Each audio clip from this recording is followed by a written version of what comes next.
So, Billy, this week we're watching Up. Oh, the Pixar movie. Sure. I don't want to see an ordinary film. I want to see something extraordinary. Your sacrifice completes my sanctuary of 1,000 testicles. You ever feel as if your mind had started to erode? Let's rock indeed. Welcome to 1000 Lives of Weird, a podcast that is a celebration of weird movies. I'm Brad Hefner, and with me, as always, Billy Martell.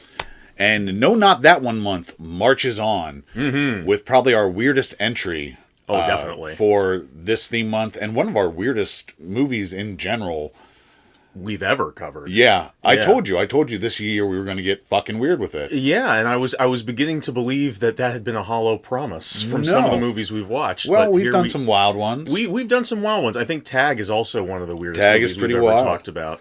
But this is a whole nother thing. This is Up! Exclamation point. A Russ Meyer film. Yes. And this is your second Russ Meyer movie. This is my second ever. Not for the show, but outside of the show. Brad recently showed me Faster Pussycat Kill Kill, which I think is fair to say is his most famous work. Yeah, probably. Yeah. Like, I had heard of it, and I didn't even know who Russ Meyer was. Yeah. Before we get into talking more about this film, if you're unfamiliar with Russ Meyer, he was a director, writer. He shot his movies, he edited them, produced them. He's mostly known for his sexploitation stuff. Yes. And his love of gigantic tits. Yes. While Russ Meyer is a sleazehound, I do want to say this before we really get into stuff. He's a good filmmaker. He is. Up is not the best example of his filmmaking. I would say it's a pretty bad example of his filmmaking, personally. But he has talent. He has talent, and he often, while it may be offensive, is satirizing a lot of things. It's mostly about the sex. Yes. But it's also, there's a purpose to it. Faster Pussycat Kill Kill in particular is a sexploitation film. Yeah. But it is widely influential across a variety of filmmakers. John Waters, one of our favorites, huge fan. That's one of his favorite movies. It makes sense. Yeah, you can see a lot of John Waters in not just Faster Pussycat, but this one. A lot of his sexploitation stuff. We were going to sit down to watch it, and you said this is going to unlock a lot of John Waters for you. Yeah, and it's not like I didn't get John Waters before, but like you definitely see like the seeds of where he came from. What grew out of that. His other most famous movie is Beyond the Valley of the Dolls. He co-wrote it with Roger Ebert, which is going to become relevant here very shortly again. Yeah, but to very briefly sum up the wild ride that is Up. I cannot wait to hear what the hell you're about to say. Adolf Hitler is murdered. Sometime in 1970 Southern California. And who done it?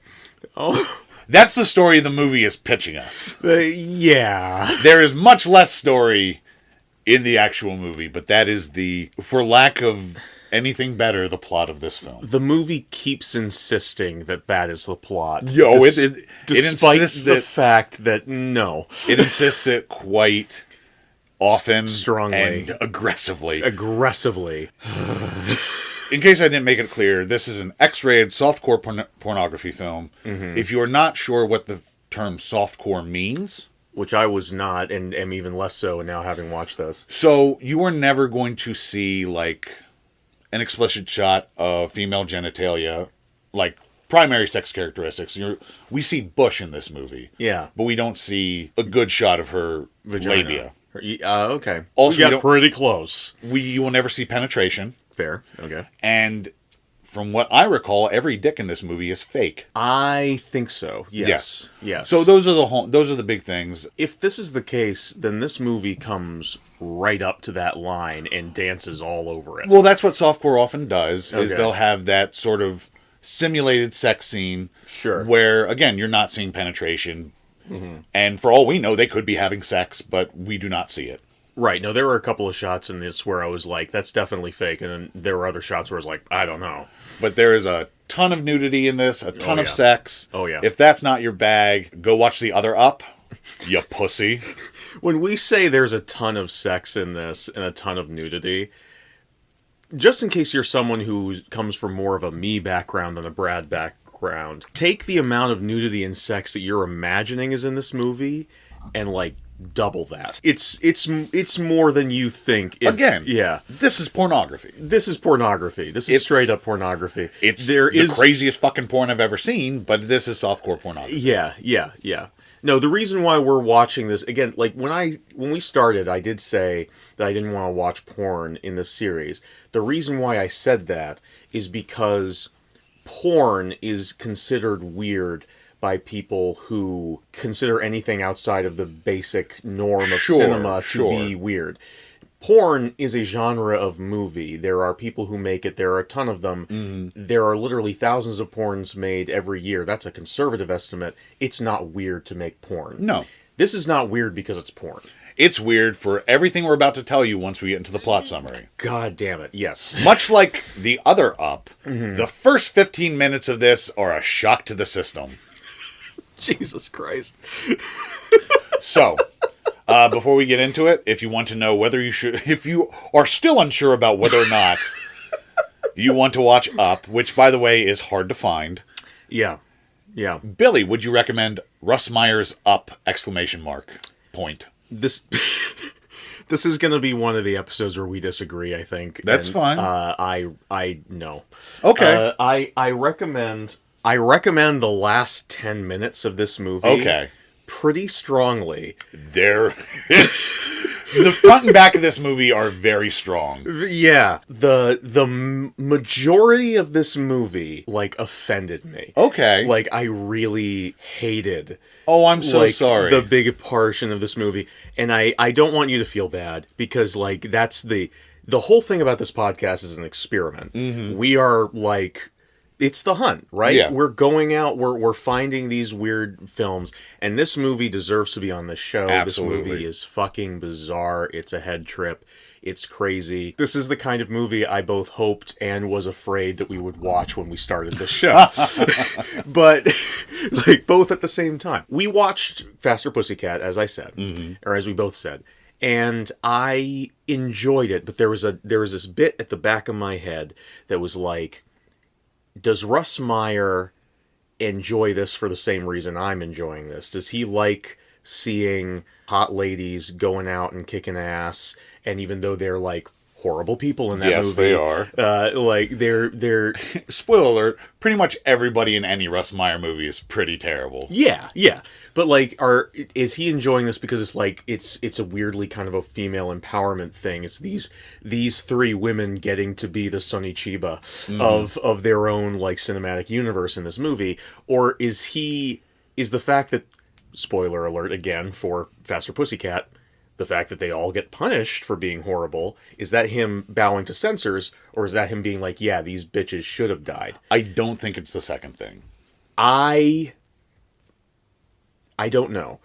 I definitely enjoy Faster Pussycat Kill Kill way more, having now seen Up. Okay. In retrospect, which I already enjoyed it a lot. Yeah. I gave it 4 stars on Letterboxd. But Up feels much less muddy in terms of, like, what the director feels about these women. Yeah. And to me, like, the nasty sort of attitude, the incredibly toxic male gaze that was present through the majority of this movie just made me sad. Okay. Like, again, the opening of this movie was so wild. Yes, it is. I can't wait to get to it. So wild, like, I'm never going to be able to scrub that from my brain. The climax of this movie, again, all those last 10 minutes... I'd give it 20. Okay. Strong 20 minutes. All right. I'm going to say the last 10, for me personally. The last 10 minutes, suddenly this movie became what I wanted the whole movie to be. Yes. Which, something, without spoilers, closer to Faster Pussycat. Yeah. But that middle bit, the movie's an hour and 20, so we're talking maybe 10 to 20 minutes at the beginning, 10 minutes at the end, the middle hour. Sure. I No, thank you. Okay. No thank you to all of that. It's hard to recommend pornography to people. Fair. But this is crazy. It This is. is absolutely fucking insane. You're going to see a lot of attractive ladies, if that's your bag. They're very attractive ladies. And if you like busty ladies, this is your place. Yes. And this movie gets very rapey. Yeah. It gets very rapey. Yes, it does. That's the part I don't like. There's also, at one point, while there's a lot of sex, the sex is usually pretty brief. There's long shots of nudity, but the actual coitus is usually like quick montages of people fucking in different places. Those montages felt like they went on for a while. I'll point out the one that really got me bored. Sure. But for the most part, 80 minutes, this movie doesn't bore me too much. And the crazy shit is enough to make up for it. If you want to see one of the wildest things ever put on film, seek out Up. And if you're fine with all the nudity and the sex, and you can stomach the rapey aspects, like I said, Russ Meyer is a filmmaker. You could watch worse pornography. Oh, yeah. No, like, I mean, pornography is not a genre that's famous for people, A, giving a shit about what they're making, and B, like, having any kind of, like, artistry to the filmmaking itself. And Russ Meyer is the rare one where, like, no matter what kind of a person he was in real life, which I didn't do a lot of research on the background of this movie, so I don't know, but he was legitimately talented and or skilled at what he did. And I still say that Faster Pussycat is a better example of that than this. Absolutely. It does seem like this movie was made rather quickly. He's still Russ Meyer. He's still good at what he does. Well, another thing you have to remember, pornography, especially at this time, used to be very different. Yes. They would make actual movies with story, and so there was more artistry, there was more effort and ambition put into it. Not always. Not always. But they were crafting films, not just like, oh, you're going to come into the room and there's going to be some pretense for 3 minutes and then we're going to fuck for 25. Right. Which is modern internet pornography. Exactly. Now, yeah, for those who only are aware of modern day pornography or pornography you might find in a video store or something like that, yeah, in the 70s it was this crazy time when pornography could be a major cinema release. Yes. Famously, the movie Deep Throat was incredibly popular and successful at the actual box office. We're not even talking about a weird porn theater where Fred Willard is being arrested. We're talking about rest like in power, Fred Willard. Rest in power, Fred Willard. No, these were like real major releases. Debbie Does Dallas, another one that famously was a huge hit at the box office. Deep Throat is the one I single out because that changed American politics. They ended up naming their... Well, the Watergate informant chose the name Deep Throat, I think. He didn't choose it. The newspaper... Oh, Woodward and Bernstein? Woodward and Bernstein were in their office being like, what do we call our informant? And some asshole in the back who had just come back from the movie was like, call him Deep Throat. Oh, I didn't know that.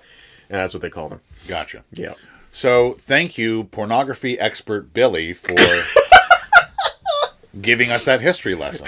I find the 70s cinema scene extremely fascinating. It is. Which is the cinephile's version of I read Playboy for the articles.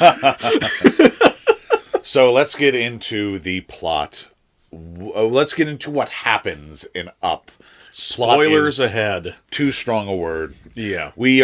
Now, a lot of Russ Meyer movies begin with a monologue, like a voiceover, a text crawl. Here Yes. we just get the text, no fairy tale this. Which I thought was hilarious because it almost exactly tells you this is not a Disney movie. Yeah. You could literally just replace it with this ain't no Disney picture and like that would be the exact same vibe. I have no clue why this bit is here. I don't know what he was going for. I still love it. After this bit of text, we are immediately shown a woman fully nude except for knee-high boots. She's up in a tree. This is Kitten Navidad. Yes. And she had a long relationship with Russ Meyer. Yes, she did. Starting shortly before this movie, I think. I believe so. Yeah. In the John Waters book, Shock Value, he actually interviews Russ Meyer, and Kitten Navidad is there. And Russ says that while he was always making sex pictures, not always, but Most they of had the time. an emphasis on sex, Yeah. or at least bosomy ladies. Yes. Kitten Navidad sort of woke up the sexual being in him in real life. Like, he would just write this stuff before, and she was like, hey, you know, you can actually do this stuff too. So he credits her with that. Oh, awesome. She introduces herself as the Greek chorus of the film. Yes. Which she is. She is our cacophony of carnality, our Sherpa of suspense. And as she says that line, we get a close-up of her pubic hair. Yes. And also we get close-ups of each nipple. Oh, yeah. Absolutely. One at a time. One at a time. And she invites us to sheathe our sword to its hilt. Yeah. I wonder what that meant. So this movie, as we mentioned, is written and directed by Russ Meyer, although he uses the pseudonym B. Callum for the screenplay credit. It's based on a story by Meyer, Another Man, and Reinhold Tim, which is a pseudonym for Roger Ebert. Roger Ebert wrote this one too? Well, he came up with the story along with those two other Okay. guys, Russ Meyer and the other guy. But he had a hand in this. And I've noticed, because I think he's done 3 with Russ, Yeah. those 3 seem to be the incesty ones of his oeuvre. Oh, really? Yeah. Oh, good. I do find it funny. I've grown to dislike Roger Ebert so much more over the years. Yeah. And a lot of it has to do with what a fucking egoist he was, but also like how That Blue Velvet review, do you just constantly grind that axe? that Blue Velvet review pisses me off so much. So much. Is that Blue Velvet review, his review of the fact that he and Siskel decided to dox the creators of the first Friday the 13th movie, and then he turns around and writes shit like this. Well, this was back in the 70s, Billy. This was before all that. But he had like this stuff in his background, and then he has the nerve to pick on Isabella Rossellini. Like, what the fuck? I'm not going to defend the man. He's very important to me as to a lot of people in my film, Yeah. sort of fostering my love of film. Yeah. But no, you're allowed that opinion. Yeah. Do you want to call up his widow? Say that to her face. Actually, I think she's dead as well. Chaz Ebert, are you dead? No, she's still alive. She's 69 years old. Ooh, nice. Russ Meyer would be pleased. This was released in 1976. Over the opening credits, we see a couple having vigorous sex in various outdoor locations. A lot of outdoor sex in this movie. A lot of outdoor Almost sex. Solely outdoor sex. Yeah. Aside from a couple times. A couple of times. I will say, like, one of the things that, like, just blasted me in the brain right off the bat is the juxtaposition between what the chorus... I guess we can call her a chorus girl. Yeah. The chorus girl. You were and so her, pleased with that. that just suddenly turn came of to phrase. came to my Your head. face just lit up. I was so happy. It just suddenly came to me. Yeah, the chorus girl and her dialogue and what the camera's doing are so at odds with each other. Like, all of her dialogue is like... It gets increasingly insane and feverish as it's all very Shakespearean, like pseudo-Shakespearean. There are quotes from Shakespeare. There's a lot of, like, sort of, like, misquotes where they'll take a Shakespeare quote and turn it into a sex pun of some kind. There's also apparently... I didn't pick this up, but I found this during doing research. Frequent quotes from the poetry of bisexual artist and friend of Sigmund Freud, Hilda Doolittle. I don't know. I don't know. I just thought that was interesting. But but there's all of that, and meanwhile, close up of nipple, close up of nipple, close up of bush. This is the insanity of Russ Meyer.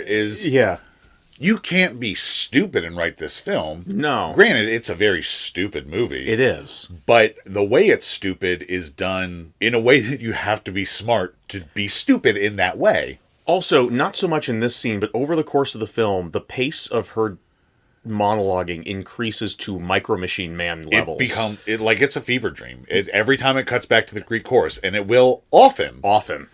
Brad told me before I watched the movie, hey, make sure you write down some quotes, because I didn't get to write down... I was busy with the plot. I didn't get to write down as many lines in this movie. There are some great ones. Some of these lines happen so quickly, I failed at that. That's okay. It was so fast. That's okay. As I said, I've been incredibly busy. The day I finally watched this movie, I was I'd come home from work and I was like, I had rehearsal for a show that I am the lead in. Yeah. And I was like, I need a nap before this. It's only 80 minutes. I can nap. I can get this done. Yeah. So I kept putting it off and putting it off to the point where I had to text my stage manager and be like, hey, I'm going to be a little bit late. About 10 or 15 minutes. I didn't tell her I was watching softcore pornography. Right, like, hey, gotta be late. Gotta watch my porn. But I was just like, what a weird moment in my life. I'm the lead of a show, and I need to be late so I can watch this titty movie. Perfect. I wrote down this quote when this opening sequence is going by, just showing all this nudity and sex happening. I wrote down, this is a level of shameless I was not ready for. Yeah. No, I imagine this was a splash of water for you. It was a bit of a splash of cold water. Well, sure. welcome to the moving goalposts. Now you can freely watch any pornography. Thank God. All right. Then, as actors and characters are introduced, we see bits of nudity and sex from them. Yes. The names for each of the characters that are introduced, again, go by very quickly, and they are all so absurd. I was convinced the credits were fucking with me, and that none of these characters or actors were in the movie. They all are. That would have been great. Yeah. Next, we are shown the home of Adolf Schwartz. Clever parody of Adolf Hitler. And he happens to live in a gigantic Bavarian castle. Yes. Which, as I've already said, is hilarious because this movie takes place in Southern California. Yes, and if you are me, you think that the movie is cutting between two very different parts of the world. Absolutely not. Nope. This is in the southern part of California, just a little down the road from the rest of the events of the movie. Yeah. So now, if you're listening to this around anybody, probably too late for what I'm about to tell you, but don't do that. Yeah, this is a very not safe for work episode. What I'm about to describe, I want you to strap yourself in for. I want you to sit back, relax, close your eyes, and picture this. Make a painting in your mind. Make a painting in your mind. We are taken to Adolf Schwartz's sex dungeon, where a lot is going on. Adolf is being whipped by a man in a pilgrim costume, as Adolf plunges his head into the gigantic breasts of a woman in a gimp mask. Meanwhile, a black woman watches and stirs a cauldron. The gimp, a.k.a. the head person, takes Adolf to a leather couch, where he is whipped by the pilgrim again, this time with a cat of nine tails. The black woman, a.k.a. the Ethiopian chef, pummels Adolf Schwartz's ballsack with her fists once the pilgrim is done whipping him. When we say pummeling, we are talking speed bag. Yes. Yeah, no, she's part of Ali's gang. Her teeth are perfect, and she's just shoe shining them. This is Ali's gang. Oh my God. Okay. Enter a very stereotypical looking Asian woman. And I'm saying Asian because I don't think Russ Meyer or Roger Ebert know what country this woman is actually supposed to be from. No, I don't She's think sort so. of done up in a geisha bit, but it's not... A little bit of a geisha bit, but it's like one of those geishas that existed after America was done fucking Japan in World War II, where they were not geishas, they were just prostitutes, and they were trying to make money off of American soldiers. Like that kind of geisha. This character is Limehouse. That's her name. Why is she called Limehouse? I don't know. I wish I did. I think it's some kind of reference to the Asian population in London in the Victorian era that I believe mostly lived in the Limehouse area. But Maybe. I am not sure. That's just me going off of stuff I have garnered from old Doctor Who episodes and issues of League of Extraordinary Gentlemen, so that could be completely off. Gotcha. Yeah. Makes as much sense as everything. Yes. Everyone is nude except for the pilgrim, who we'll find out is named Paul. Yes, like every ingenue protagonist in a Hammer movie, his name is Paul. And Adolf, who seems to be wearing goat hide chaps. That's right. Yes, he is. And all the breasts are very big. I won't keep repeating that. Everyone except Sweet Little Alice has very large breasts. Yeah. Limehouse sits on Adolf's face and binds his legs. The pilgrim whips Adolf more until he and Limehouse both seemingly orgasm. That is, Adolf, not Paul. Right. The pilgrim and Limehouse go to leave, and here we learn that the gigantic castle is located in California. Adolf is not happy with Paul leaving. No. The pilgrim takes a knife and cuts Adolf's binds, and Adolf offers Paul a bonus if he comes over to the couch and sodomizes him. Mm-hmm. So to recap, we are 8 minutes in, and Hitler is about to be butt-fucked by a pilgrim. And then he is. Now, here is my question to you.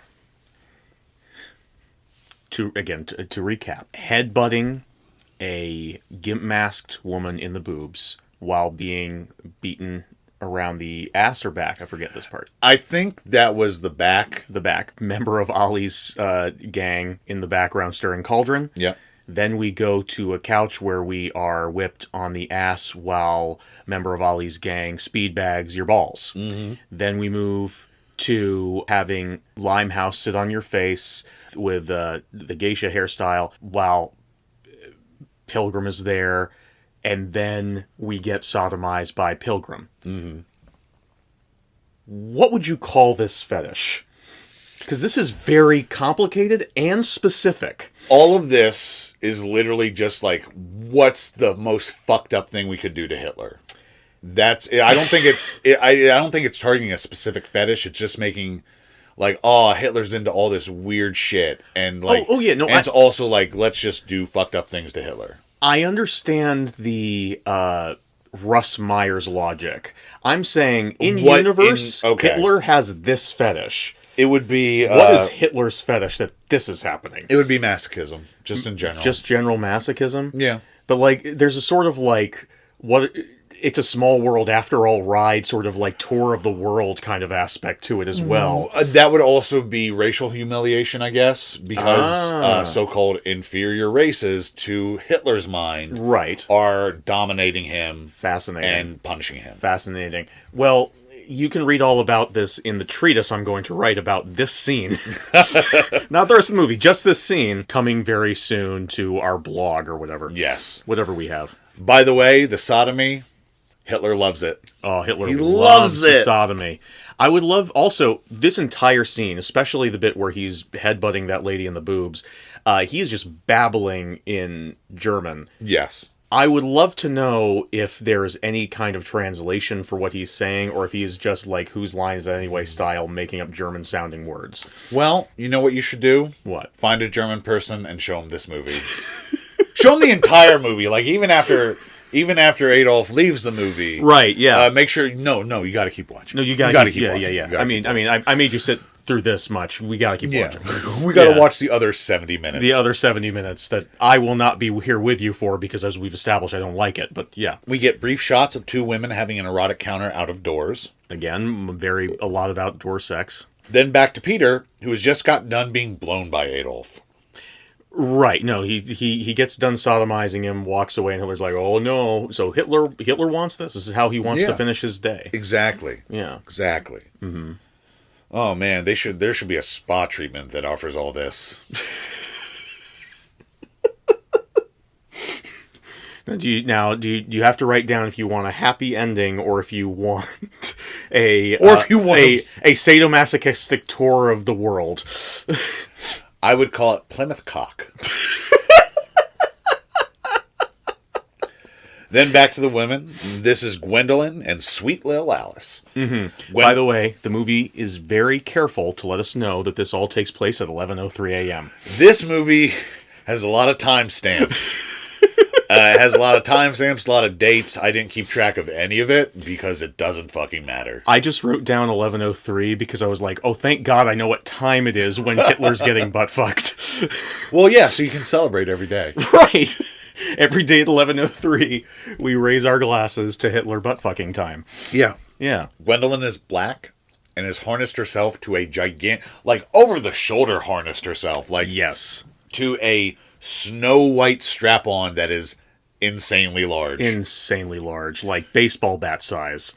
Gwendolyn starts to go to town, even though she does not have enthusiastic consent from Alice, who is afraid of this gigantic strap-on. For some reason.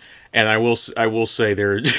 The soundtrack transitions into a jaunty Nazi tune as she's like waving this big dildo around, and then the Nazi anthem starts as they start fucking. As Alice starts to get into it, her feet sort of go up and down, and we hear Zig Heil, which will make sense later. It does actually make sense later, which is so weird. Because I, again, watching this movie blind, I'm like, what the fuck are you doing? But then you get to the end, and weirdly, it all comes together. Yeah.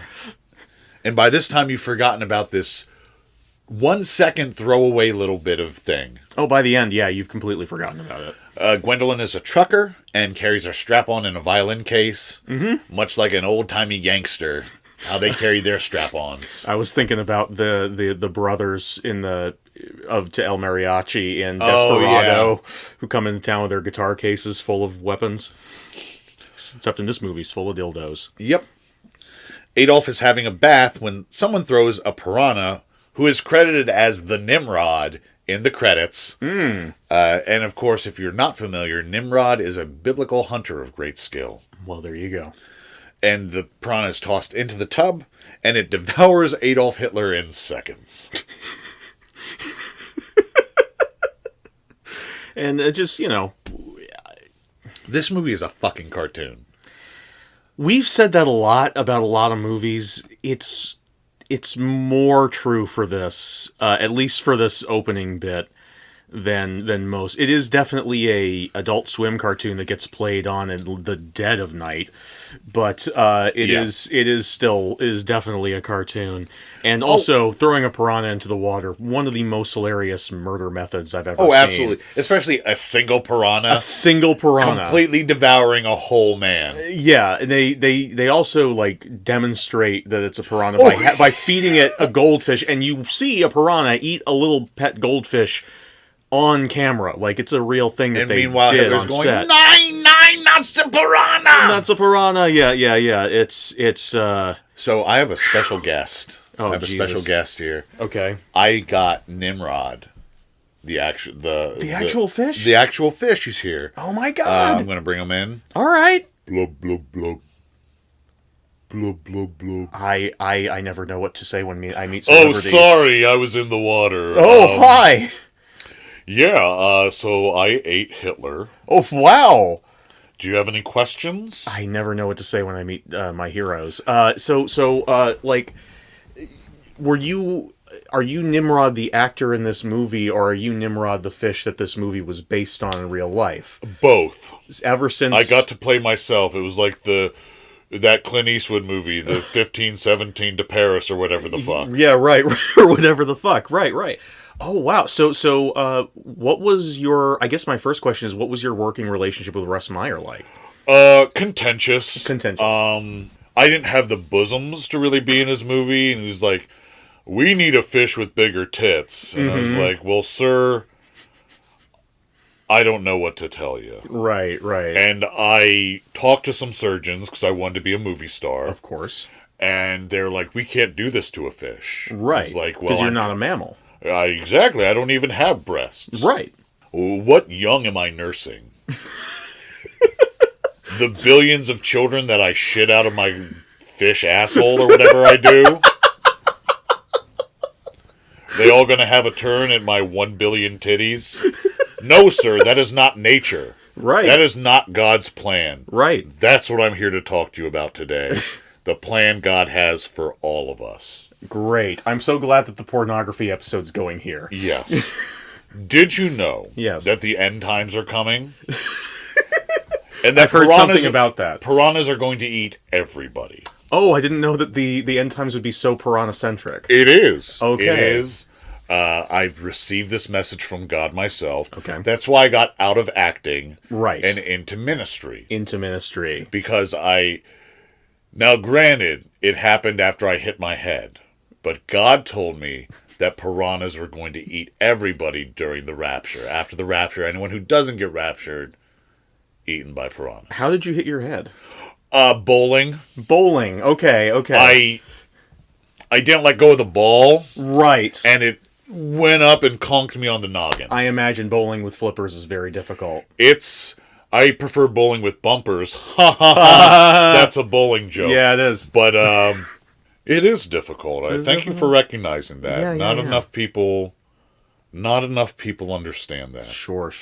And that's the comfort I find in God. Right. Because God does understand. God understands. He has accepts flippers. everyone exactly where they are, even if Did you just say God has flippers? Yes. Okay. God has flippers. God was a thalidomide baby.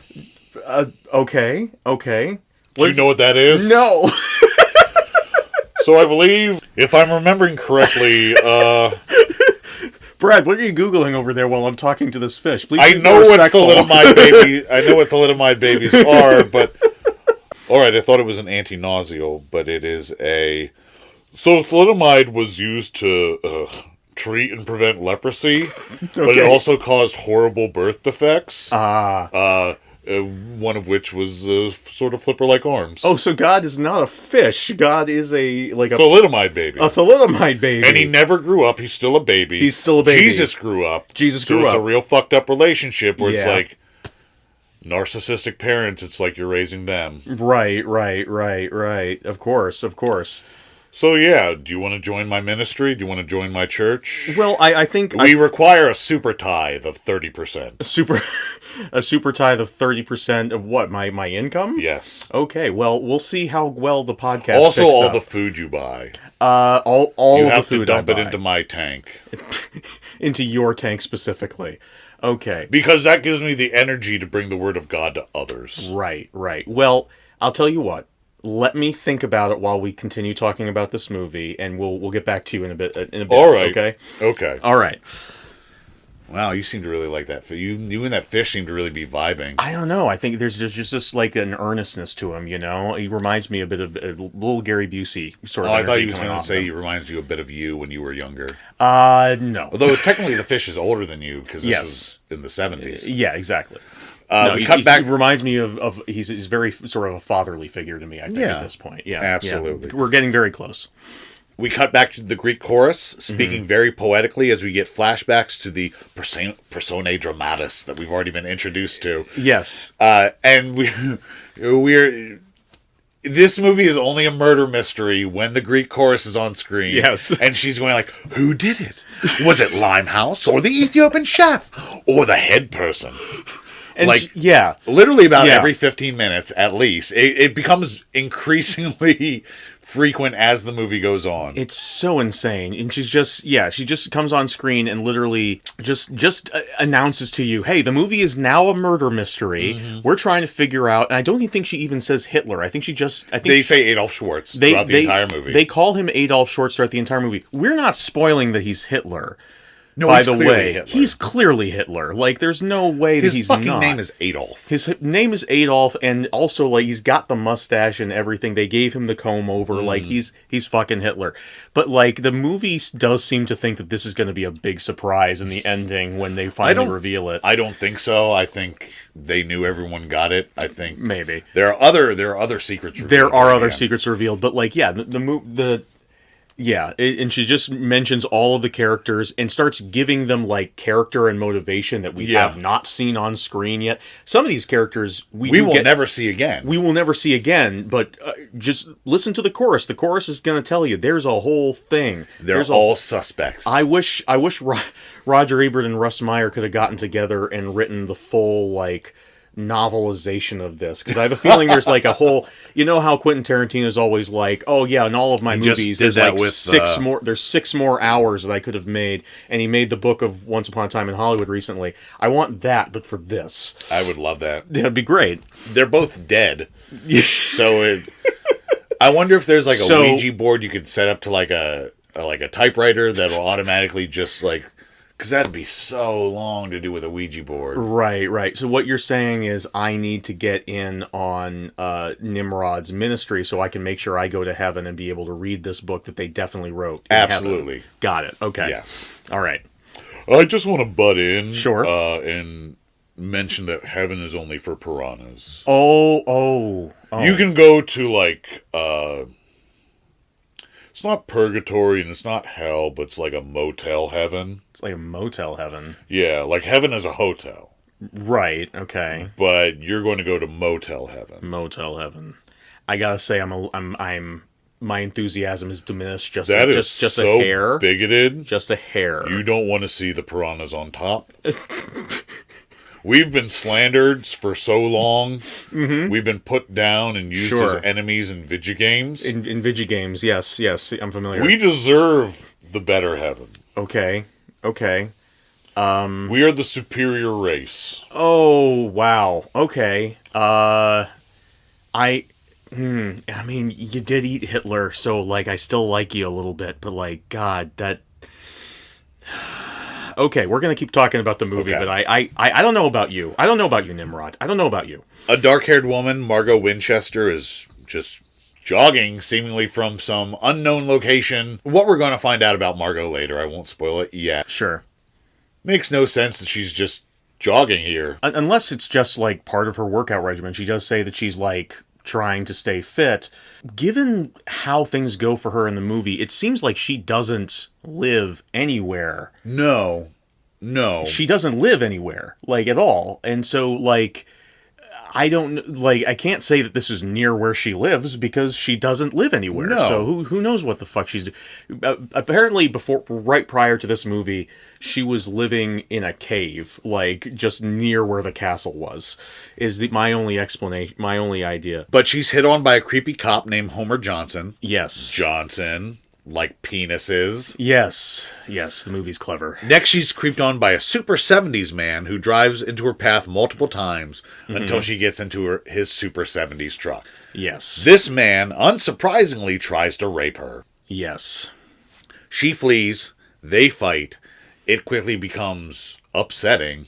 Well, before it becomes upsetting, it does become upsetting first. And then quickly after that, it becomes almost upsetting to a point of actual comedy. Yes. Because he is, like, chasing and attacking her and beating her into submission in order to rape her, which is awful and terrible. Not chill.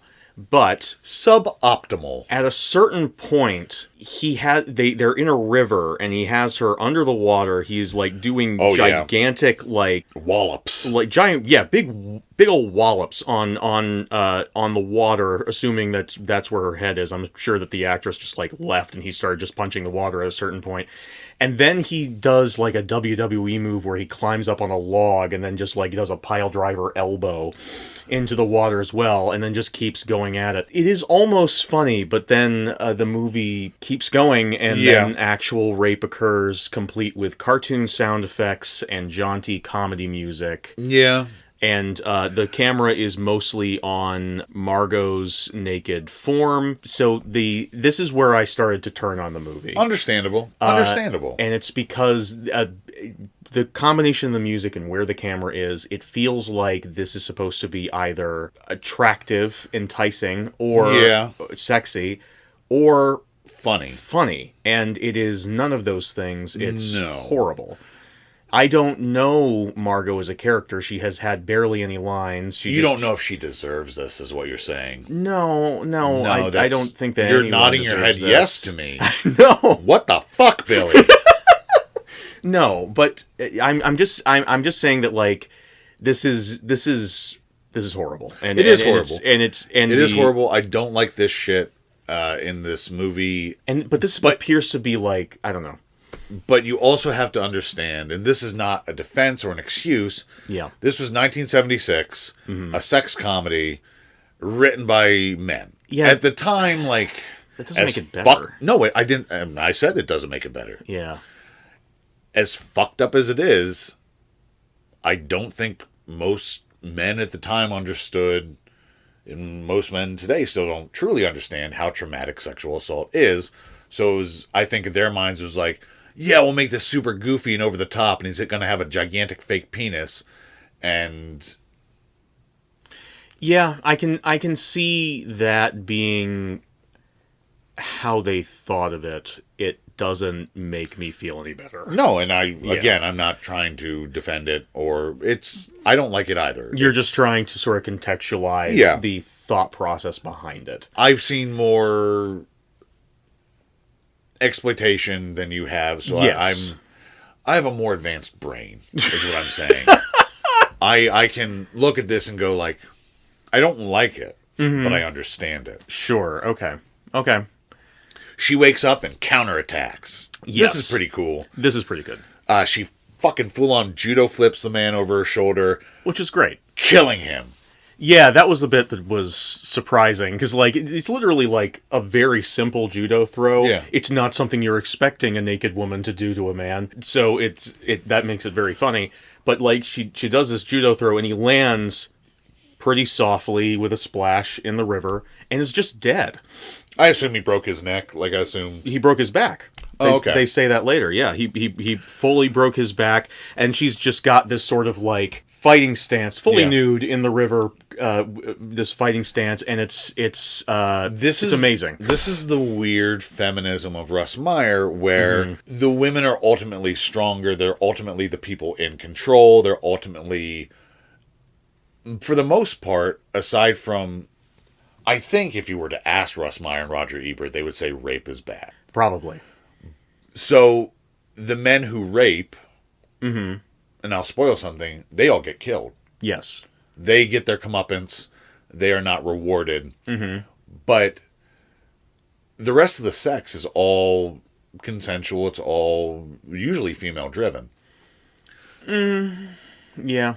And Margot takes a ton of punishment and is knocked out briefly, and then gets right the fuck up and murders a man. Yes. Here is my problem. We spent so much time with her getting punished. Yes. And 2 seconds of her getting revenge. Okay. Yeah. I understand that. That's my where again, Faster Pussycat, the women are in control. The women are like, and the biggest bad guy is the bad guy who explicitly says, I want to take control away from these women. In this movie, the women seem to be set dressing in a way that they weren't in that other movie. Okay. Just based on, like, how many, just for clarification, how many lines they get in comparison to the amount of lines the male characters get through most of the movie is minuscule. Okay, but I think between the Greek chorus and the last 10 minutes where a certain character just has a running monologue for the entire 10 minutes... Yeah. That about makes up for the sparse, paltry dialogue of the two main men. And again, the last 10 minutes is my favorite part of the movie, but we will get there. Go ahead. Just a brief break. I didn't know where else to say this. As we said, Margot was played by Raven Delacroix. Back in 2001, she and, how do you say her name? Kitten Navidad? Kitten Navidad reunited. Oh, wonderful. For a new movie. Even though they were never in a scene together. But they came together for a new movie in 2001, also with Haji from Faster Pussycat Kill Kill, in 2001 for a superhero movie, a direct-to-video superhero movie called The Double D Avenger. That's fun. I thought as a Russ Meyer fan, I thought you'd appreciate that fun fact. I mean, I'm sure it's a really shittily made movie. Probably. And I would not enjoy it the same way I enjoy Russ Meyer. Yeah. But I'm glad that those older ladies got a chance to be recognized for their chest size once again. Observing all of this is creepy cop Homer Johnson, who walks Margot completely nude back to his patrol car at gunpoint. In a movie that has Adolf Hitler, we have met my least favorite character in the movie. Well, Homer Johnson does have one of my favorite moments towards the end, which I'll point out. I think I know what you're talking about. Oh, there's no other moment you could be thinking about. And it is It's not when he has sex with Pocahontas. Yeah. But yeah, so... and Homer immediately starts victim blaming.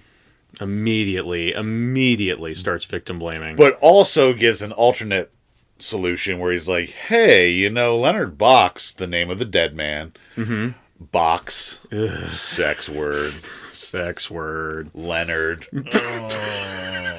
That's why they named that character on Big Bang Theory Leonard, because it's a sex word. Right. Leonard, famous reference to Leonard Nimoy, who did famous nude photography of plus-size women. Did he? Therefore, yeah. I did not know that. Actually, yeah, he did. He was a photographer later in his life, and he did an art project involving nude and erotic photography of plus-size women to highlight the unfair body standards in the media. Interesting. And also just because he really liked taking sexy photos of plus-size women. Yeah. Yeah. No, you have to have the passion to pursue that. But a lot of his art photography projects were nude photography. Wonderful. Yeah. Wonderful. Yeah. He was extremely good at it. I hope his dick still worked up to the end. I hope it was hard in the casket. They had to build a little dome to cover up because his cock wouldn't fit in the coffin. I believe his ashes were rocketed into space, so his dick is off there. I hope they saved his dick off among the stars before he got burned. Yeah, and then put it in the capsule separately, and then shot it into the stars. Yeah, yes, yeah. Leonard Box won't be missed, and he fabricates a story about how Leonard died and Homer saved Margot. Mm-hmm. And this is, of course, in exchange for sex. Yes, which they have frequently in many different places. Margot is entirely on board for this. And again, like, the movie tries to cover for this horrible situation that Margot is in by having her enthusiastically consent to it, to use the word you used earlier, and does not at all cover it for me personally. Still gross, still incredibly gross. There's still a power imbalance here. But I'm going to spoil this now. Yeah, it turns out that Margot is a cop investigating the death of Adolf Schwartz. Yes, so maybe she sees this as a convenient in. To get in with local law enforcement. But again, why was she jogging randomly? If she's a cop sent here on assignment, this movie takes place over at least a month. Not very dedicated to solving this crime. She later describes her association with Homer as a convenient coincidence. Yes.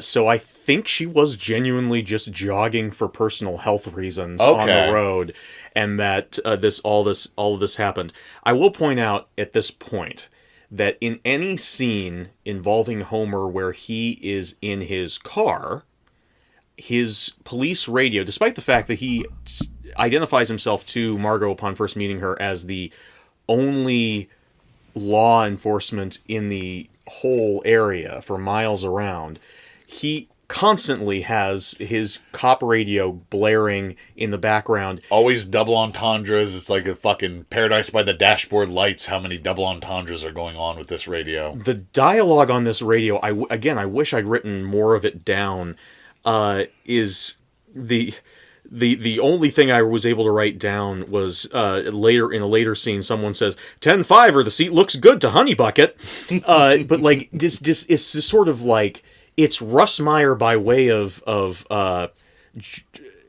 James Joyce, like with the sort of like the sort of like stream of consciousness bullshit that comes out of this radio. And again, it's so bizarre and yet interesting to listen to. Which again, that's the Russ Meyer tightrope. It's like, I'm going to do something incredibly dumb, but I couldn't do this if I didn't have some sort of skill or intelligence. I will say, like, there is clearly, again, don't like this movie. There's a lot of shit that pisses me off. Yeah. The radio is incredible. I don't know what that says, but like, whatever. Like Grand Theft Auto, you're there for the radio. Well, like Grand Theft Auto, I'm there for the radio. After the montage, Margot and Homer are in bed. Margot is on Homer's face. Mm-hmm. She doesn't always do it, which makes me mad. Mm-hmm. But a lot of times when Margot delivers her lines, she has sort of this Jessica Rabbit cadence where it's like she's a 1940s dame. She's doing a Mae West impression. Oh. For those who don't know, Mae West was a comedic actress in the 30s, 40s, 50s, and 60s. And she... Also busty. Very sexual. She was a sex symbol. Extremely sexual. Like, comedy, you watch... Vagina's all over her. You watch a Mae West movie, and the shit that she got away with saying, I don't understand how she wasn't just shot by the MPAA back in the day. Yeah. Like, if you've ever heard anyone say, come up and see me sometime, that's her. That was her, like, famous catchphrase. Her movies got, just like Russ Meyer, progressively more sexual and more broad and bizarre as they went on. One of her last movies is supposedly so weird that I have it on a backlist of movies we might cover for the show. She's an absolute icon, so it makes total sense that when Margot, the actress who played Margot, I keep forgetting her name, Raven Delacroix was looking in her head for, like, how do I play a sassy, sexually confident woman who's just, like, wants sex all the time but is so tired of the men that she does have sex with? Who am I going to go to? She immediately went to, it's fucking Mae West. You think this was a choice by the actress, not a direction by Russ? It could have been a direction by Russ, but it feels like... Because he's directed so many female characters who have this sort of attitude in his movies. There are 3 of them in Pussycat, and he's never had any of them do impressions before. Gotcha. I think this is her being like, kind of like when George Lucas told Carrie Fisher, be a political figure, and she immediately started doing a British accent out of nowhere in the first Star Wars movie. In this one, he's like, be a confident sexual dynamite lady, and she was like, Mae West, and just immediately starts like, I'm just getting kind of bored here, home. I'm just getting kind of bored. Either way, anytime she does it, I love it. I love it so much. Yeah, no, it's great. After this, the Greek chorus pops up again, reminding us this movie is about Hitler being eaten by a piranha. And reminding us of all the nude women we saw half an hour ago. The Greek chorus, as she will often do, begins to rattle off every single character we've seen. Yes. We get some footage of the head person eating a banana with their GIMP mask on. This is footage that's repeated several times. It was also in the opening credits. Yes. And if you've never watched anyone eat a banana with a GIMP mask on, and she is like, the head person is like, sort of horizontal across the screen where her head is, and the banana's coming up. Let me tell you, the banana catches on that zipper. Yeah. No, I think this, it's definitely supposed to be something that's sexy, but it is... I don't think it is. I think it's just supposed to be weird and upsetting. Well, it definitely was that. So if that was the intention, I was about to like criticize the movie, but if that was the intention, good on you, I guess. Again, I didn't write down a lot of the Greek choruses lines, but she does refer to Margot as the doe-eyed fucking machine. She does, yes. Which I love. That's a wonderful turn of phrase. Yes. Now, again, then in the context of watching the movie for the first time, it did piss me off. Later on, we find out that Margot is like has the sexual appetite of Mae West. Like, is just incredibly dick hungry.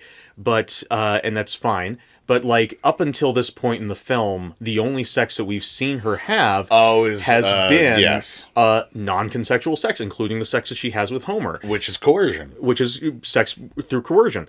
And so, like, I felt very upset when that was brought up. Okay. Like the feet during the sex scene going Sig Heil, Sig Heil. This will make sense later on when we get to know Margot better. This is a movie that benefits from multiple rewatches. Yes, that's what I'm saying is watch this movie I specifically did not recommend multiple times. But one other thing, the chorus, as she does increasingly throughout the film, I think she started in the last chorus segment, starts humping logs. Yeah. She's outside. She doesn't have anyone else to have sex with in the movie yet. But she's just starting humping some trees. And Kitten Navidad, not a fan of being outdoors nude, with the ants crawling up her, and she that's a specific quote from her that I did read, is that she was not a fan of all the ants crawling up her ass. I, when watching the movie, just kept thinking about all the splinters she would get in her vagina from humping that log. Every time Margot is having sex with Homer, I do want to highlight Raven Delacroix's acting, not only the Mae West impression, which is great, but also like during the sex scenes, she is overacting how much she's enjoying it, especially whenever she gets to be on top, just sort of like doing this weird kind of hula dance on top of Homer, which is great. It is great. But the part of the movie that was kind of pissing me off, the movie, at least on Wikipedia, it's called a comedy. And I do think the movie is trying to be funny.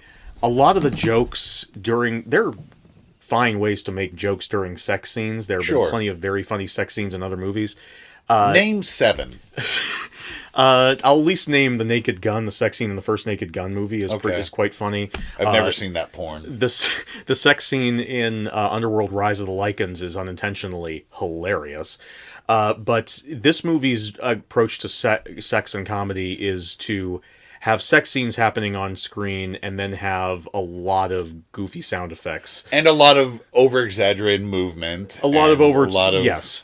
Yeah, mostly on the part, I will say, one thing that is very consistent with Russ Meyer's filmography of the 2 movies from him I've seen is that not only do in the narrative the women carry the weight, in terms of like the actual like talent on screen, the women carry the fucking movie. Unless Charles Napier is there. Yes. Dr. Charles Napier. Scumbag MD. Charles Napier's probably fine. His roles are always scumbags. For the record. I heard one time I was in a Subway sandwich restaurant. And Charles Napier came up to me. Right. And he grabbed my sandwich. And he shoved it down his pants. He's like, "How do you like this bulge, son?" Then he walked away. Wow. So I will tell you that he is a scumbag in real life. Nimrod, have you had any bad experiences with Charles Napier? This isn't Nimrod's. What was Nimrod's voice? More of that. More of this. More Yeah. of this. Yeah. We owned a restaurant together. Oh my God. Called Nim and Nape. Right. And we only served fish, not piranhas, but all the Obviously. lesser kinds of fish.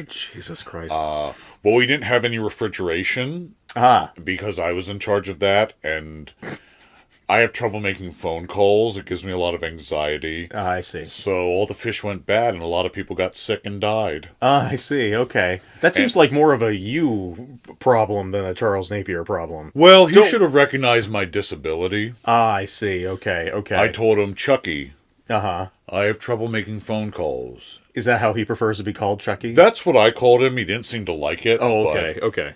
Gotcha. All right. Nonetheless, and here's where I know that the movie constantly displays date and time, but it doesn't matter. No, it doesn't matter at all. Nonetheless, at one point, the movie says it's 1 a.m. during a broad daylight sequence. The day for night shooting in this movie is not great.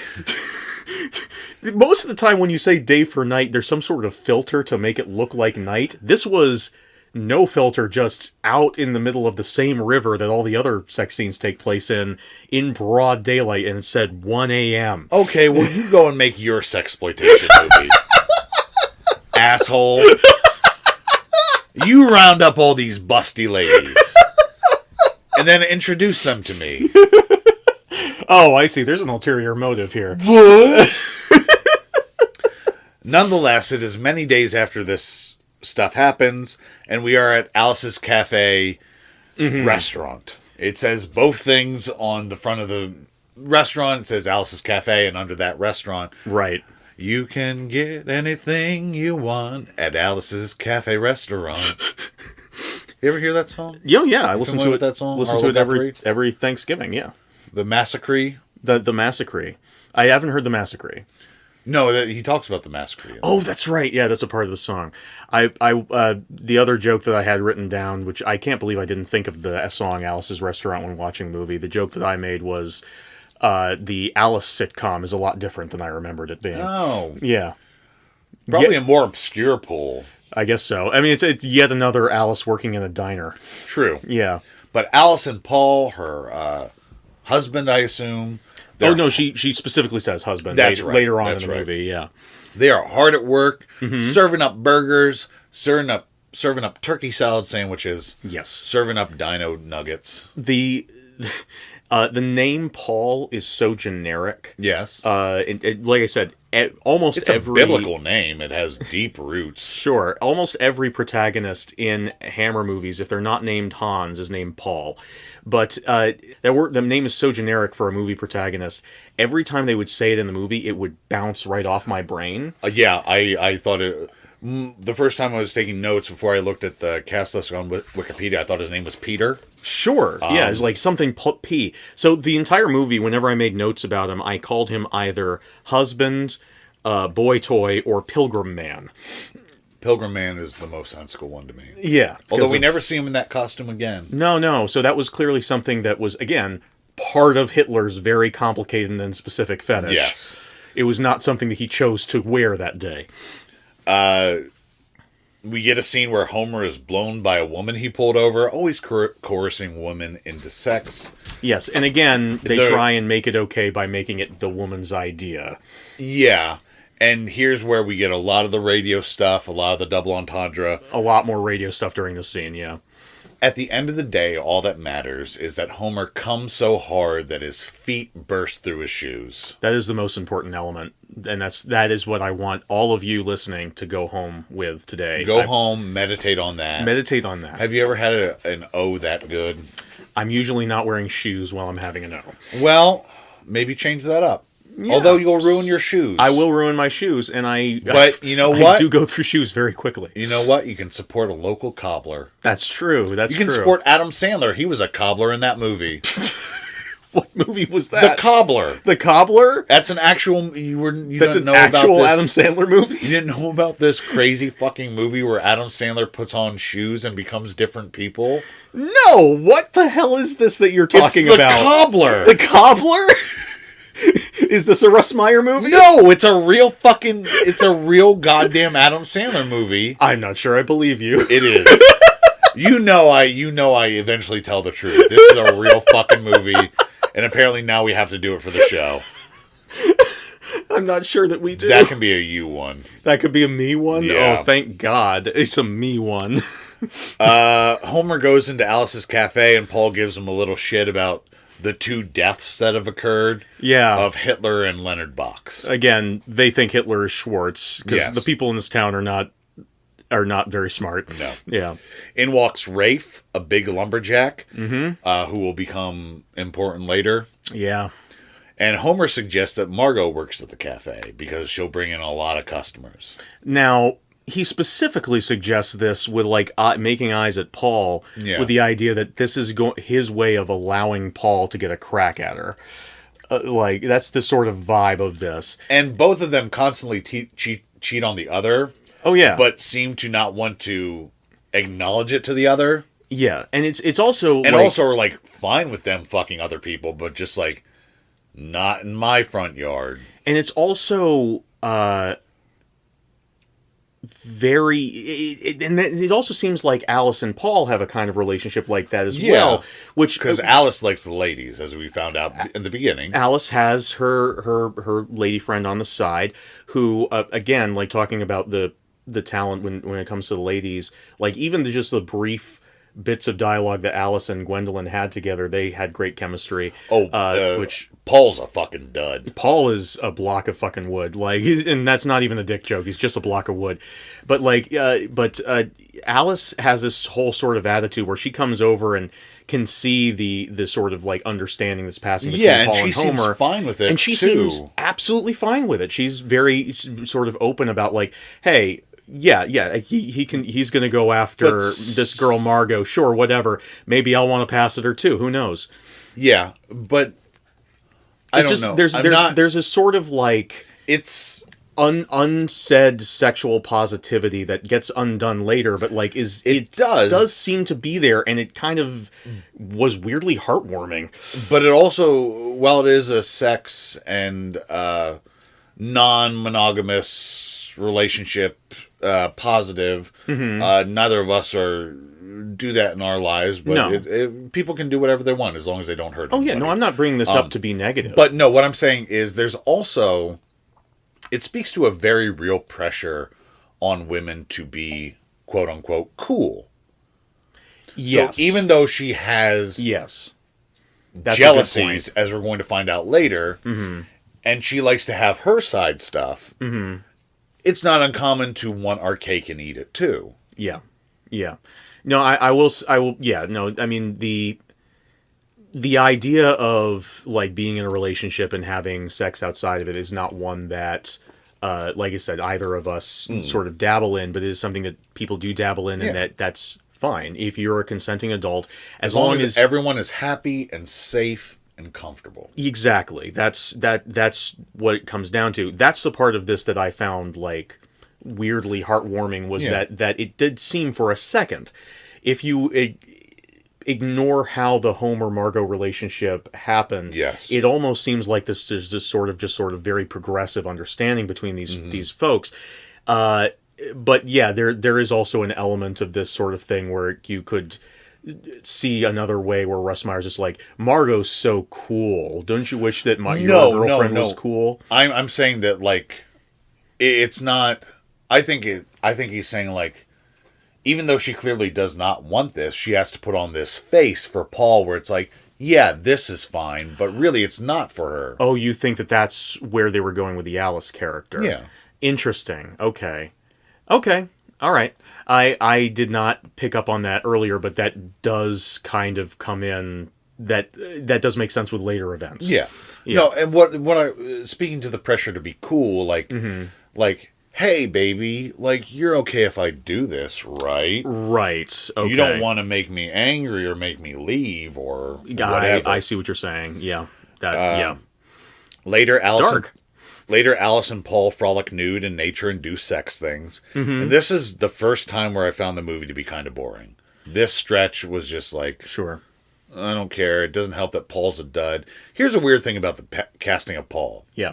Not that I'm one to judge male attractiveness or the attractiveness of anybody. Sure. Paul, average-looking man, I'd say. Yeah, I mean, again, he's not unattractive. It is very difficult. Like, I'm married to and she doesn't mind me saying this because she's out now, a bisexual woman. And so she and I can sometimes, like, talk about, like, what women we find attractive together. Yeah. But like whenever like it comes to talking about male attractiveness, I am so completely blind to it. And it's this sort of thing where like we both talked about like wanting to fuck Sonny Chiba last time. There are men that I can admit that are attractive. There are some of them that like pop out to me, but like Kaylee has like said, "Oh my god, he's so hot," and I have been like, really? Like so many times it's that I have no confidence in my ability to judge something like that. Let's say that Paul looks fine.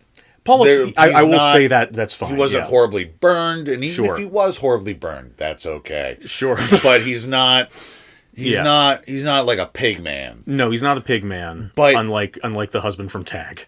But he can't act worth a shit. No. And because they use fake dicks in this movie, it's not like they cast him for his dick. Right. So was Paul really the best choice? I will say he looks weirdly more of a modern type of man than a 70s attractive guy. Like, I guess he has a full beard, not just a mustache. And he has like sort of shorter cropped hair, whereas most of the time when in the 70s they would cast for an attractive male type, they would essentially cast a guy with Goldie Hawn hair. Like they would usually like there'd go be for some like, styling to it. Some sort of styling is like this is what women like. But again, as we have mentioned to each other off air, this movie is not made for the titillation of women. No. So it may have been that they were just sort of like, who have we got? True. Very true. Who have we got? Yeah, that wasn't his focus. He's like, no one gives a shit about you anyway. Right. It doesn't matter. They looked at Homer and they were like, okay, you are more for the comedy. You have a face more for comedy than that. Like Homer's not unattractive, but like at the same, he's not horrible, but like he's not leading man thing. And this guy was like, you're a little bit more leading man ingenue type. We're going to put you in the Paul part. I will say, I actually once again just kind of enjoyed this sex scene a little bit more, I think, than you did. For two reasons. Well, one is our first consensual sex scene. That is a big part, yeah. And Alice has this thing in this scene where she is just not as into the sex in a lot of the shots that they cut to as much as she's just doing sort of general pin-up poses while Paul is desperately trying to interest her by sort of like trying to nom on her boobs and stuff. And like she's just like sort of posing for the cameras like, not now, Paul, the camera's on. And that's sort of a thing that will come back in the last 10 minutes as well. Kind of, yeah. And then there also Paul, or as again my notes keep calling him Pilgrim Man, again, these sex scenes are probably simulated. They're probably not real. But Paul's problem with acting extends to his ability to fake sex, or maybe this is a reference to a later plot point that's revealed that Paul is 11 inches, where Paul's arcs back for his thrusts are so far. Well, he's winding up for them pitches. I think it's part of the comedy, like... Yeah. With the pretty young thing that Homer picks up and gets blown by. Sure. Her head is going up and down like she is trying to deep throat a pool noodle. But not as far as, like, there are bits where Paul is getting blown, I think, in a later sex scene, and it's even more, like, she's going up and down like crazy in the car, but in a later scene, another lady is going on Paul so high up, I didn't know that it was supposed to be a blowjob scene until they cut back to it later. I thought they were just having another extremely awkward bit of sex. We get another Greek chorus scene, and here's where she really starts to become a fever dream. Her dialogue is so fast. It's so flowery. There's shots of the head person licking a nipple. The chorus is, she's dancing. There's a shot of her peeking out from behind a log. And I want to mention, like, she's not just listing character. She's not over and over describing the list of characters who were involved in the orgy with any character. Hitler.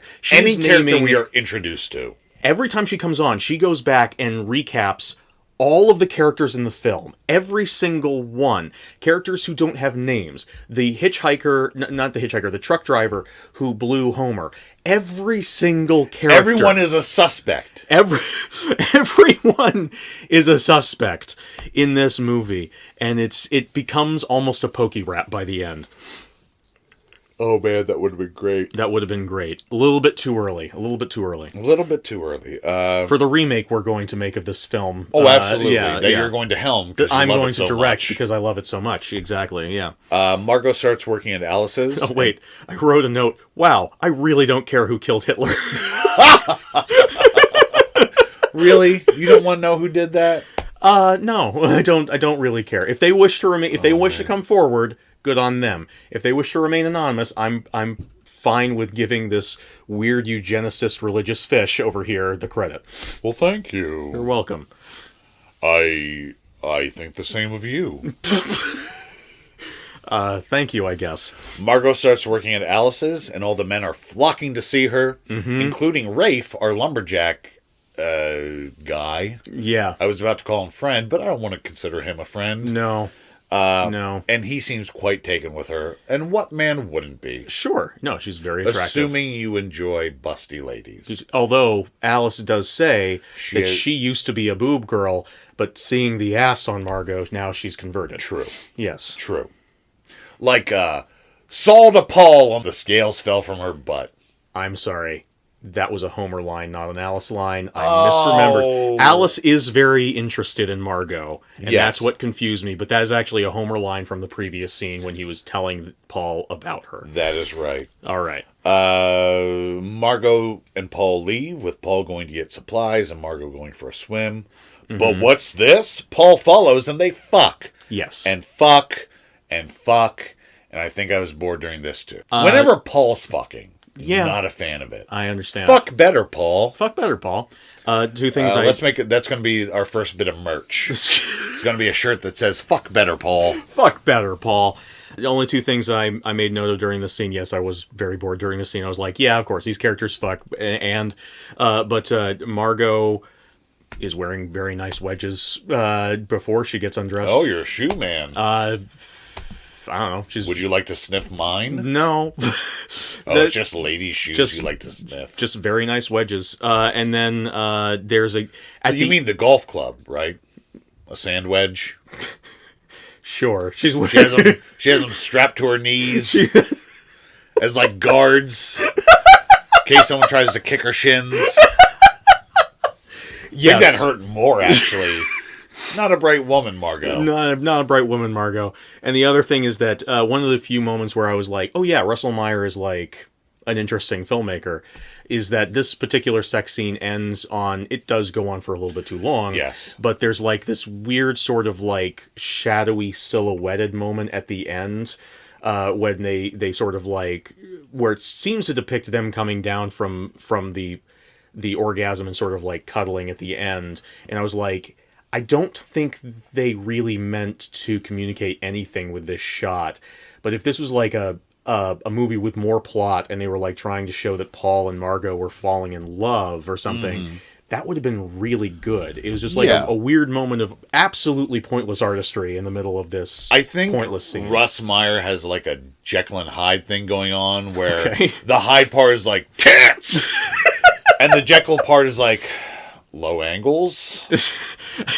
I feel like most men's Hyde is just like this weird monster running around yelling tits. I think that's some kind of sums up the male condition, at least in America. True. Assuming you like breasts. Assuming you like women. Some people like derrieres. True. Or some people don't like women at all. Right. Yeah. They're called misogynists. Meanwhile, we get some more casual 70s racism as Homer fucks a woman in Native American headdress. We get a bizarre bit where she seems to grab onto a light bulb and electrocutes them both. I should mention, not real Native American headdress. Like, they went to a Halloween or joke store and they bought like a strap with a feather in it and put it on this woman's head. Absolutely. Yeah. And here's what we were alluding to before. Margot is coming home. Homer rushes out, the character who is referred to as Pocahontas. Yeah. And Margot is sort of like trying to sneak in home after her fuck session. Yes. Again, they both seem completely fine with everyone fucking anyone, but they have to hide it from each other. Right. Which could be a story in its own. It could be. I mean, during the earlier scene when we first heard her Mae West impression is a scene when he is eating her out. She's sitting on his face. And he somehow is able to... A lot of face sitting in this movie. A lot of face sitting. Female empowerment. Female empowerment. That's what the 70s were all about. That's what the 70s were all about. Every part of them. But somehow he's able to talk completely clearly while doing this, and they have a quick conversation where she says she's getting bored of him, and he's like, you better not cheat on me, and she's like, you couldn't stop me if I did.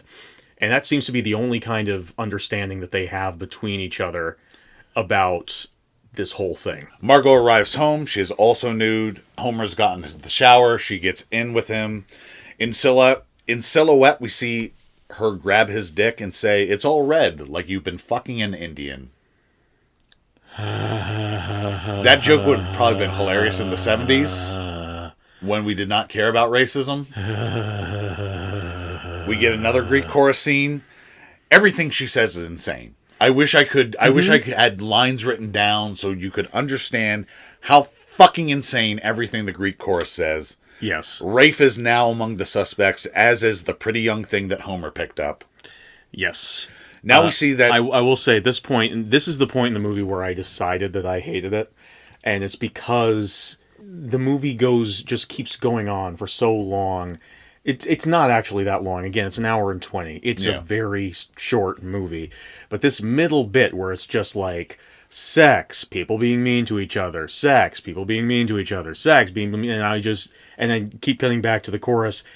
It got so monotonous for me. And I understand it's weird to say about a movie that's this wild and crazy, but the wild and craziness was so pointless, or felt so pointless at this point in the film, that I just started, like, getting upset.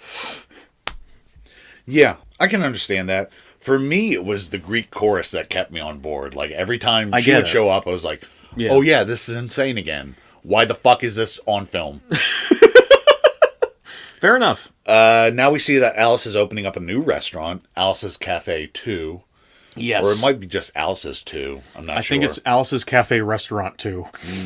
You can get anything you want at Alice's Cafe Restaurant 2. Yes.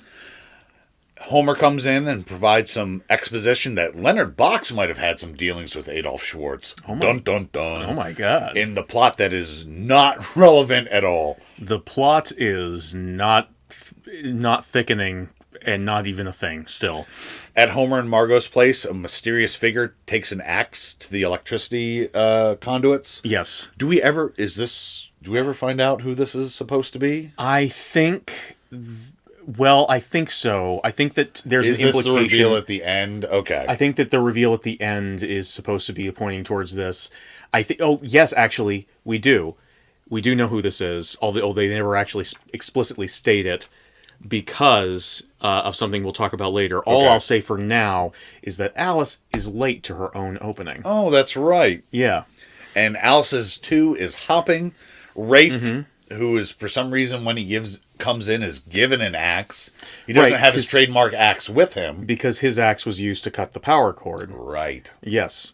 Someone stole his axe and used it to cut the cord at the house, and now he's showing up and he's screaming for beer. Beer! Beer! Rafe has been a relatively passive presence in this movie up until now, and he just now he becomes the heavy. Now he's suddenly just a screaming asshole. Margot enters in a dress that's more like a long negligee. I wrote down Margot's dressed as a vampire. She's just got like a long, like she's wearing completely see-through panties, which are very visible under the because it has slits up to her navel. It's less of a dress and more that she, like Scarlett O'Hara, found some drapes and like put them around her very loosely, but they're all black. And I also wrote down the actress who plays Margot would have made a good Vampira or potentially Vampirella if they had ever made a movie of those characters in the 70s. She does a dance for the patrons in a loft. She was apparently asked by Paul and Alice to make a speech for the opening, because her presence is so much to do with their success in their business. And she's like, I'm not really someone from making I'm not really one from making speeches. So instead she has them turn on the jukebox and does a little go-go dance. Also, apparently, every time I have to scroll back to see her actress's name. Raven Delacroix. Thank you. Also, apparently in real life, Raven Delacroix did work as a stripper for a time. Okay. So this is in her wheelhouse. In her Limehouse. In her. Oh my God. She comes down and she dances with one of the customers until she is accosted by Rafe, who picks her up and puts her on the bar top to dance some more. Rafe is getting rowdier. Paul sends Alice to go get Homer. Let's be more specific about this, because this part knocked me out. Yeah. Alice does not believe that Rafe is a problem at this point. Paul's like, are you crazy? We have to get to a phone and call someone. Immediately, I'm like, pick up the phone behind the bar. There is no phone behind the bar. There is, however, a secret passageway. Yes! They thought of everything but a phone. But they did install an elaborate secret passageway that opens up near a payphone nearby that Paul says, Alice, quick, get to the secret passageway to get to a phone. Yes. And I just want to say, you kids these days with your cell phones don't know how hard it was back in the day. Back in the 70s, you had to build a secret passageway. That's Resident Evil environments are based on 70s environments. You need to get 4 chest plugs in order to get from one room to another. Exactly. It was a fucking nightmare. Rafe paws at Margot. Paul tries to stop him, but he's pushed against the wall, knocked out. And again, here's where the movie becomes especially unpleasant as Rafe begins to rape Margot. And again, is treated as a relatively harmless and funny moment. To an extent. Margot's not happy about it, and Alice isn't happy about it, and Paul isn't happy about it, but everybody else in the establishment is very happy about it. That's my thing, is that I think that adds to the unsettlingness of it. Again, the music, the sound effects, do not help, but this is a horrifying situation, and I think on some level Meyer understands that and is like, but that's not the kind of picture he's making. He's not making irreversible. He's making up. I disagree. Like the fact, like again, the music that's being played is not. It's not the jaunty. I keep describing things as jaunty, so let me be specific. It's not the jaunty, ooh, we've got a slightly bigger dildo than normal, slightly bigger strap-on than normal music that we had earlier. This is like raucous, we're at a carnival, or it's the last couple minutes of Casino Royale kind of music that plays during this bit.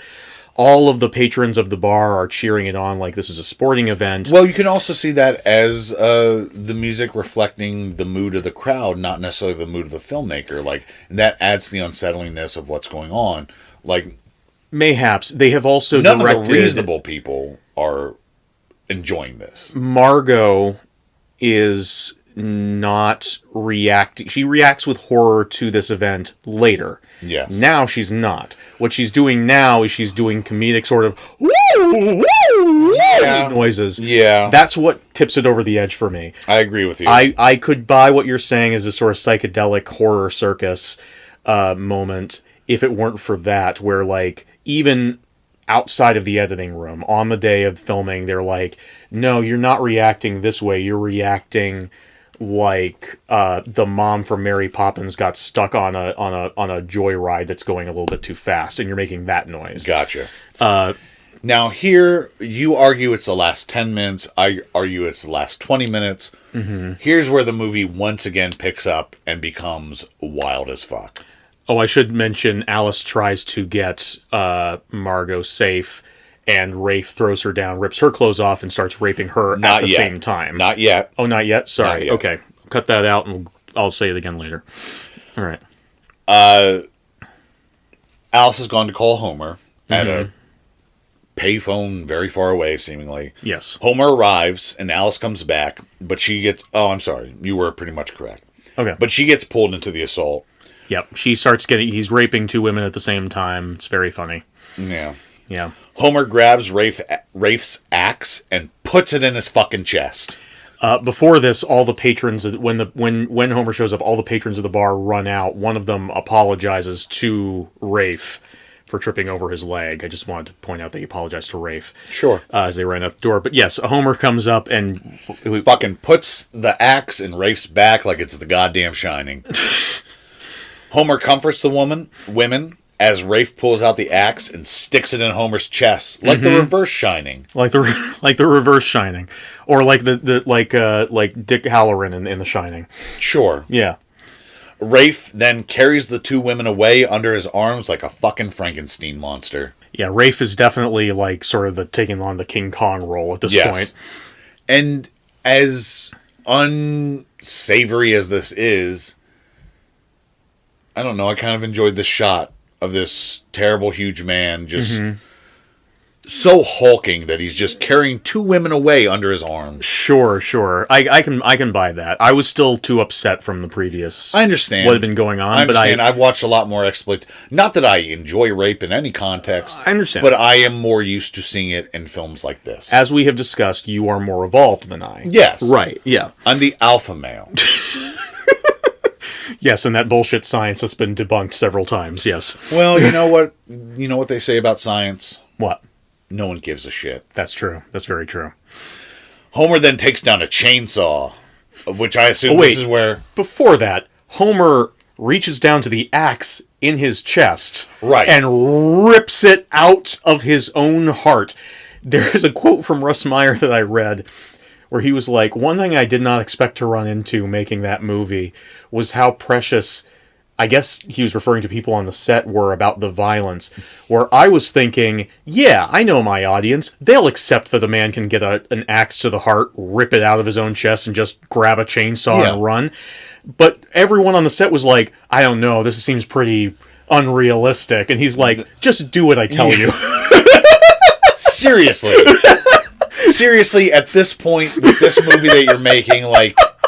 Why are you quibbling about this? This is one of the best parts of the movie. Like, of the things that I don't like about this movie, this does not make the list. No, again, this is where the movie starts to get really strong again. This is one of the better things. Again, if I hadn't been so upset about what I just seen, I would have enjoyed this bit a lot more. And also, I would have enjoyed this more if Homer Johnson weren't such a shitheel. That's the other thing, is that the movie is constantly telling me that I'm supposed to like or be amused by Homer, and I'm not, because he sucks. So the fact that he got like a cool badass moment at the end of this movie that's true. I forgot that it was a kind of a twisting of the knife kind of thing for me.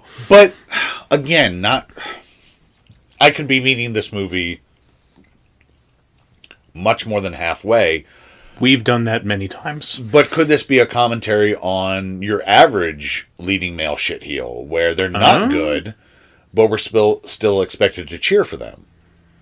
Because they do heroic things, we're meant to forgive the shitty things they do in the course of their average life. Given how many times the movie has excused Homer's actions, I'm going to say I don't buy that. But I buy that as an interpretation, maybe just not as an artistic intention. Gotcha. If that makes sense. That's fair. That's fair. So Homer takes down the chainsaw and goes after Rafe. Homer charges at Rafe and plunges the chainsaw into him, crying, "'Tis a far, far better thing I do." Right.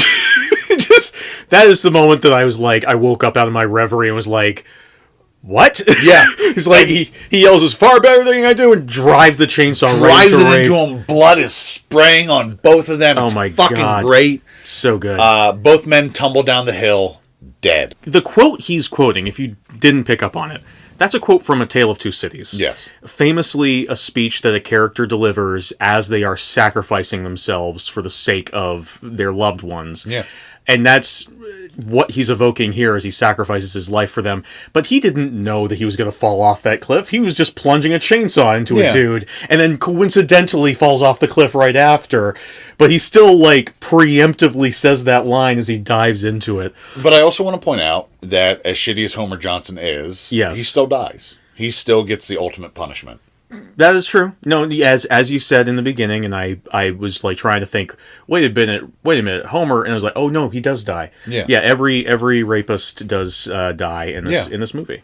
That's correct. The two women, Margot and Alice, comfort each other, which quickly turns sexy. Sexy caresses, which Paul sees and smiles. Everything's going to be all right. On the one hand, I again, if this was more of like sort of the polycule thing that I was pitching for earlier, enjoy that. I like that aspect of this film. It's good to see representation, even for lifestyles that you do not participate in. Right. But the thing that I was a little bit annoyed by, even in this scene, was that Margot is still crying. Alice stops crying and starts feeling Margot up. Well, and I'm like, wow, Margot can't catch a break. She is either being ogled or molested at every second of her life, no matter what her emotional state is. As we're about to learn very soon, yes, again, Alice is not a good person. Very true. Later, Margot makes a mysterious phone call, and she's followed by a cop car, and this is where we ostensibly learn that she is an undercover cop or just a cop or whatever. It is later stated more upfrontly, but yes, she makes a mysterious phone call and says like basically any new orders or something like that. Yeah. I will say, just preemptively, this note was made later on, but just to give you an idea of where we're about to go, the next note I have is, wait, what the fuck? That's the title of this next sequence. There are also, by the way, we've been skipping over it. There's like Act 1, Act 2, Act 3 titles, I think, as well. We've been skipping over all that shit. I don't recall those, but... Maybe I'm making that up. No, I'm thinking of the epilogue. Never mind. Margot gets into the shower. Someone throws Homer's bloody hat onto the bed. Bad luck, a hat on the bed. Have you ever heard that? I have not heard that, no. Oh. But I do know from the James Bond movie Live and Let Die that if you have a hat with a feather in it covered in blood on your bed, it is a sign that you're about to be murdered by a voodoo man. I doubt that is in any way realistic, but that's what Live and Let Die said. I'm glad voodoo men are so polite that they announce their murder intentions. Right. Unlike karate men. You never know where they're coming from. Exactly. Yeah. A figure in black stabs at Margot through the curtain. Margot runs for it. The figure follows. It's sweet little Alice. Sweet little Alice. The least likely suspect, as we're told. As Margot literally says, as she's looking almost directly into the camera lens, Alice, the least likely suspect. Which is fucking hilarious. Yes. It's so goddamn good. This is the moment I start liking this movie. Alice chases Margot screaming, "You and your round muscular ass, we'll see what advantages it gives you in a fight to the death."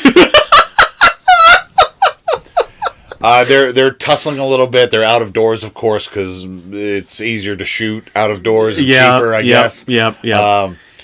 Alice, at one point, goes behind a tree. We hear a zipper sound effect, and she comes out fully unclothed. I should mention, by the way, none of the clothing that she wore had any zippers. No. Except maybe her pants, but that's it. We find out that Alice is Adolf Schwartz's daughter, and she dramatically reveals that Adolf Schwartz was Adolf Hitler. Yes. Yes. And she is Ava Braun Jr., or as they say repeatedly in this movie, Ava Braun Jr. Ava Braun Jr., yes. Before this, right before that's revealed, she does acknowledge that the reason why she wants to kill Margot is not because she's an undercover cop, even though she does know that. Mm-hmm. By the way, Margot Winchester is a great name for a crime fighter, and I wish that this movie had been The Adventures of Margot Winchester. That would have been great. But she says that the reason why she wants to kill her is because she has been raping, in other words, like manipulating and sleeping with Paul. Yeah. And Margot says, "You're mad that I'm stealing Paul." And then echoing our thoughts, and she calls him and she's like, he's not that good looking, and he's a medium lay at that, which is the first genuine laugh this movie got from me. I repeated that line to my wife later, and she also laughed. That line is just gold. And then Alice sort of goes, well, you know. Also, it's like, okay. Let's be fair to Paul. Yeah, the energy he puts into things. Like, the energy he puts into things, there's something about that naivete, and 11 inches is 11 inches. You gotta give him that. This is fucking gold. So many fucking... All the dialogue that happens once the attempted murder of Margot happens is all fucking insane. Now it gets even more insane. Yes. As Margot keeps rattling off all these facts about, like... all of these twists. All these facts about how, no, Hitler is dead. What about the bodies outside the bunker? What about this? What about this? Yeah. And every... Now they start caring about plot. By the way, this is all happening while they're chasing. While Alice is chasing Margot, and Alice just keeps going... well, actually, here's what happened. Yeah. And this goes on for a solid 3 minutes. All of Margot's dialogue is written like it was Superman in the 1950s TV show. Like, it's all like this very overdramatic, heroic posturing of like, the Third Reich was a failure from the beginning, Eva Braun Jr., why would you do this? And all this stuff, and just going nuts. And so, yeah, she was mad. She was hidden from Hitler because of the Hitler family's history of incest. Yes, which we find out that she murdered Adolf Schwartz, a.k.a. Adolf Hitler. Yes. Because Adolf would not fuck her. No, I thought it was because he was fucking Paul. It's two things. Yeah. He fucked Paul, but also he would not fuck her. Oh, I missed that bit. I'm pretty sure that's... Granted, at this point, the movie is off the fucking rails, and it's hard to understand a lot of what's going on. Again, it is very difficult to find this movie. The version that we have found, it's not like a Criterion version where they've like cleaned up the audio and everything. Yeah. So there are no subtitles. There are no subtitles or anything. So there were bits of the explanation that she says that weren't garbled, should we say, but we're talking about like 1970s cheap ass recording technology mixed with modern day digitization processes. It wasn't the most clear it could have been. And again, this was all filmed outside, so they would have to do cheap ADR later. Cheap ADR, and also the characters are all running naked through the woods while they're delivering these lines, so I'm sure that they're like a little bit breathless. There's a great moment, Alice like throws her knife at Margot, it bounces off a rock, and she goes, shit. It's so goddamn... The actress who plays Alice is my favorite. She's great. She's so good. Great. She's so good.